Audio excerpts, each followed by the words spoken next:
Hello friends केमन आछो सबाई आशा करी सबाई भालो आछो। तो फ्रेंड्स आज के आमी माछ दिए कचु दिए बानाबो। तो आमी किभाबे बानाई आपनादेर साथे शेयर करब। तो चलो माछगुलिके भालो करे धुए भेजे नेब। माछगुलोके एक एक करे दिए देब, दिए भालो करे भेजे नेब। भालो करे भेजे এই যে কচুগুলি আমি কেটে রেখেছি, এগুলাকে তেল দিয়ে লাল লাল করে ভেজে নেব। তো কড়াইতে তেলগুলি দিয়ে দিয়ে আমি কচুটাকে ভেজে নেব। ওর মধ্যে আমি কচুগুলির মধ্যে একটু দেব হলুদ গুঁড়ো, দিয়ে ভালো করে ভেজে নেব নাড়াচাড়া করে। ভাজার পর আমি একটা বাটির মধ্যে মশলাগুলো রেডি করে নেব। জিরা গুঁড়ো, তারপর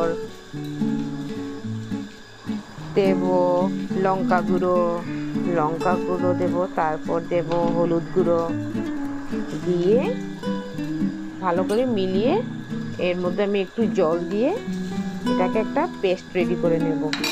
আর একটা পাত্রের মধ্যে আমি টমেটোর কুচি, পেঁয়াজ পেস্ট করে নেব আর লঙ্কা চিড়ে নেব।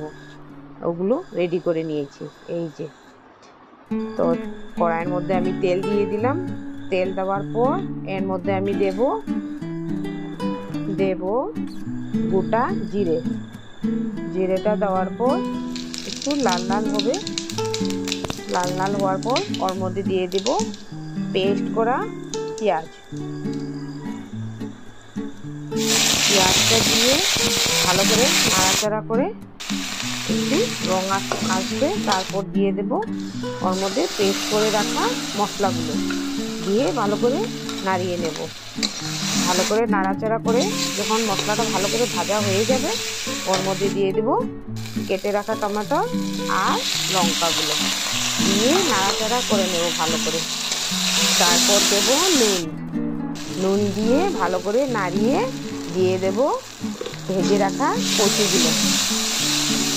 কচুগুলো দিয়ে ভালো করে নাড়িয়ে নেব। নাড়ানোর পর যখন ভাজা হয়ে যাবে ওর মধ্যে দিয়ে দেব গরম জল দিয়ে যখন জলটা একটু ফুটে উঠবে ওর মধ্যে দিয়ে দেব ভেজে রাখা মাছ। তো ফ্রেন্ডস আমার ভিডিওটা যদি ভালো লেগে থাকে তাহলে লাইক করে দেবে, কমেন্ট করে দেবে, শেয়ার করে দেবে আর সাবস্ক্রাইব করে দেবে। তো ধন্যবাদ।